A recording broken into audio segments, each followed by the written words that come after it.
the likes of John Obi Mikel, Paul Yeah. Scholes, and what is his name again? Jamie Carragher too.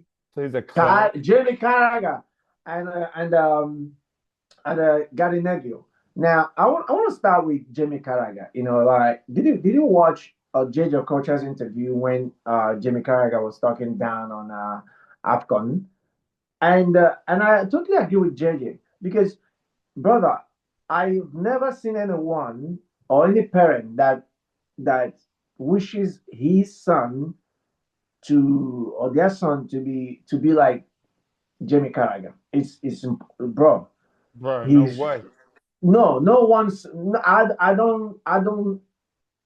don't see anyone seeing Jamie Carragher as their Idol. He's a idol. scumbag. Bro. And for this guy, he never won the Premier League. And for him dishing advice every day on how to win the Premier League, I just don't understand. I But he don't was understand where shit he too. He comes. wasn't even that good. Sorry. He was rubbish at football. Like when he played, he wasn't even that good. He never won the Premier League.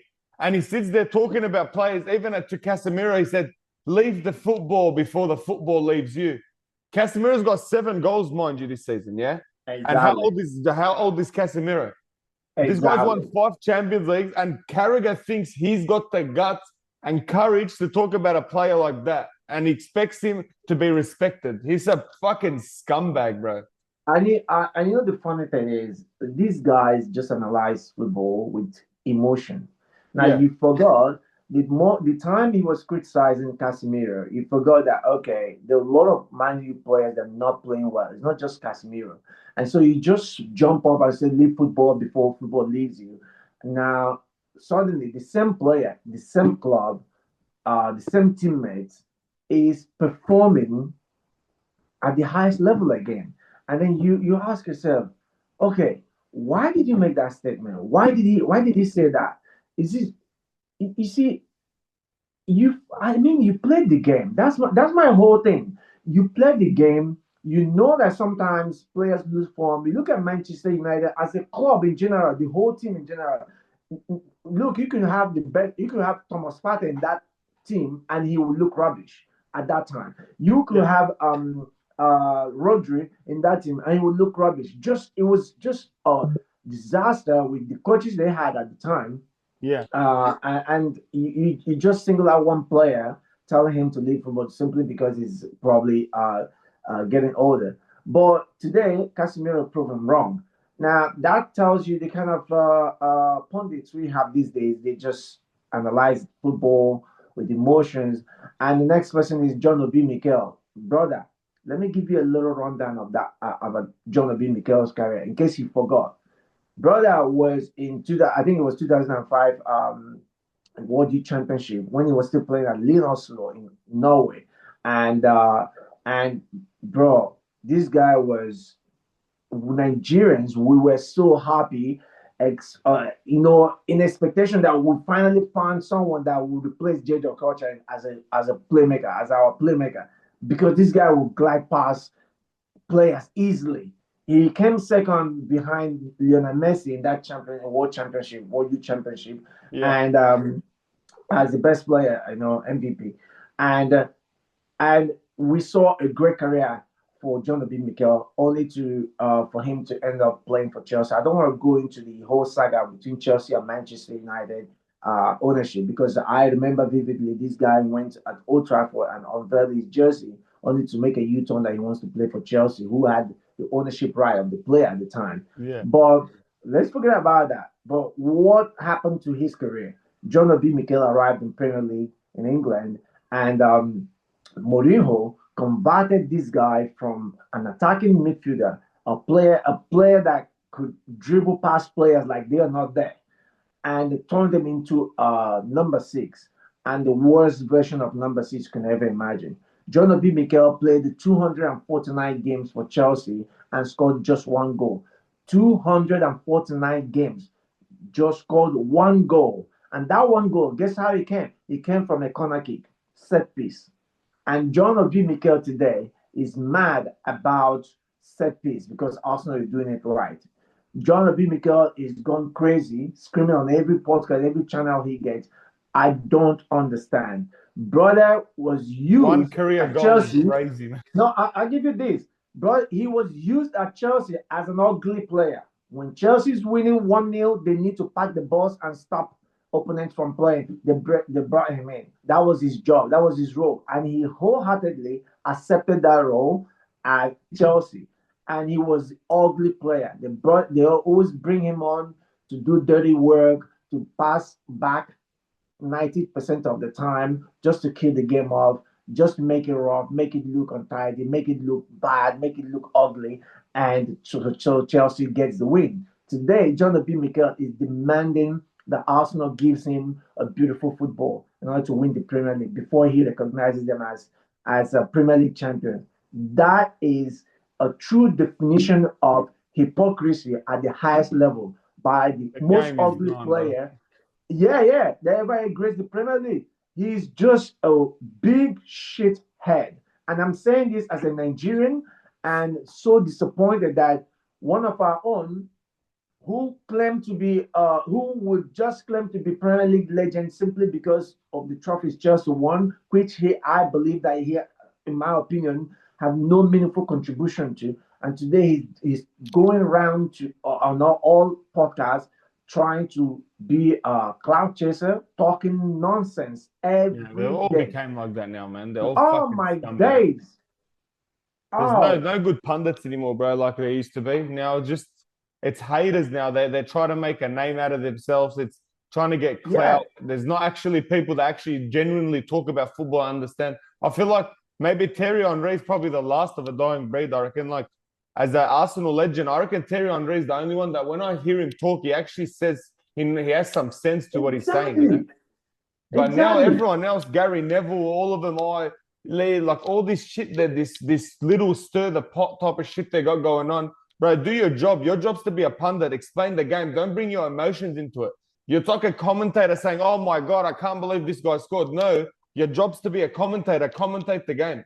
These guys are It's pundits. yeah, Just talk about the game. Don't fucking bring your emotions into it. That's all they do nowadays. exactly. I watched Gary Neville the moment Arsenal scored their what is second goal against Tottenham, Jokeres goal against Tottenham, and he went, "Oh, you don't have to celebrate. Don't celebrate too much now. Get back into it." Are you crazy?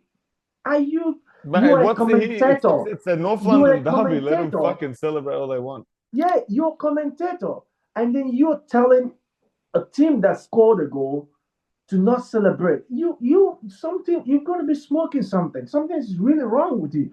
And Yeah, they're this is stupid. I sometimes I wonder what brand of crack these people are on. Because it's just ridiculous. I don't feel someone normal would be a commentator for the day, match day commentator, and then you're telling players not to celebrate. That's not your job. It must be coming from Exactly. a place of bitterness for you to hate a team so much to the point that you forgot that you are a commentator and then you're telling them not to celebrate. The same Exactly. goes to all Paul Scholes. And I look at all of these things. I'm like, okay, you heard John Terry recently, right? And it's that's what you expect from a legend, people Yeah, that play the game. 100%. That's the kind 100%. of comment you hear from a legend. You'd be like, yes. I remember John Terry, how many goals, and he said it himself. He scored a lot of set piece goals for Chelsea and helped them winning trophies. That is part of the game. Same goes with Wayne Rooney. You Yeah. heard Wayne say? Yeah.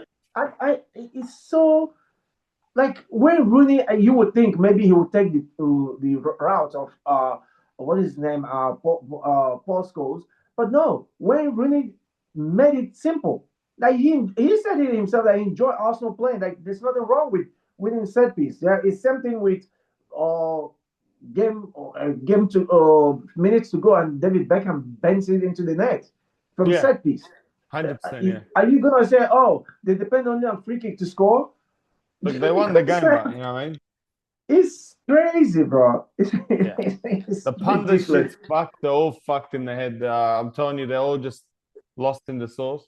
But Yeah, we'll go now to the weekend game. So United obviously packed Villa at home. You know, we our home, obviously, at Old Trafford. We slapped them 3-1.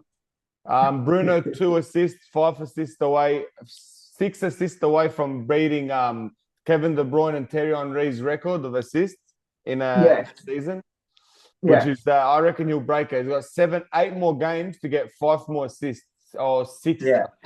He's on I 6. think He needs 5 more to break it, actually. So yeah, 8 games. I think he will break it. I reckon he'll get it. I reckon he will. Yeah, I reckon he will get it. Would you I mean, sentiment aside, club aside, would you take Bruno Fernandes or pick him for player of the season, regardless of where Manchester United ends the league this season? Would I pick him for next season? Would you pick him as the player of the season? Yes, has to be. 100%. Come on, bro. He's playing out of his skin. And not only that, like, if you're going to say a number 10 right now in the league, yeah, even though he played, he's on 16 assists, and Amron had him playing in the 6 before this, yeah? But now he's playing in the 10, and he's on 16 assists. Who in the number 10 you reckon in the league is anywhere near, not anywhere, like anywhere near as good as Bruno Fernandes? I don't think anyone can chat to Bruno Fernandes in that number 10 role, bro. Like in this year. If we're talking about this year, this current thing, I don't think anyone's close to him in the league, like in that position. Yeah, I totally agree, actually. Coming from an Arsenal fan, to be honest with you, before now, there's always the conversation bringing Declan Rice, Gabriel Magalhaes. These are like strong candidates for this, for my pick, But to be honest with you, I will pick Bruno Fernandes ahead. You play Declan Rice CDM 100%. He's been a very good player, CDM player. Yeah. If you take Bruno Fernandes away from this whole thing, I think Declan Rice will surely grab it easily. Easy pick. But he's been consistent since last season till date. He's been consistent in almost all the games. He's not just about goal contribution, but overall play. I think he's the most consistent player in Premier League when you take Bruno Fernandes out of it. I think Bruno just edges it considering the amount of assists he's made, considering where Manchester United was and how he kept performing consistently. Goals, contributions, assists, and all of that. I mean, definitely. I said it here before that no Arsenal fan will say no to Bruno Fernandes joining Arsenal. 100%. Never. No club in the world right now will say no to Bruno Fernandes, regardless of his age. The brother delivers week in, week out. And Arsenal fans and Manchester United, we got a bit of a truce going on right now, yeah? We're trying to make top 3, maybe even if we can push and take City's spot and you guys win the league. That means the other rivals. 1 second. So that means the other rivals, they can all sit under us. You guys win the league, we'll make Champions League, and that's it. We're happy, bro. We can make a truce, Yeah, 100%. I to be honest, it's very important considering to be honest about this. It's very important to be honest. You don't have to look at this kind of individual awards from a club point of view, or because you're an Arsenal fan, or because truth has to be said. You have to give credit to whom is due. I think he's done wonderfully well this season, Bruno, and I believe the Saudis will come again. Yeah, they'll definitely come again. They'll definitely come again, and this time it might be maybe too good to say no. End it on a high, he might end it on a high for sure. Him and it might be too good to say no. Do you see him leaving?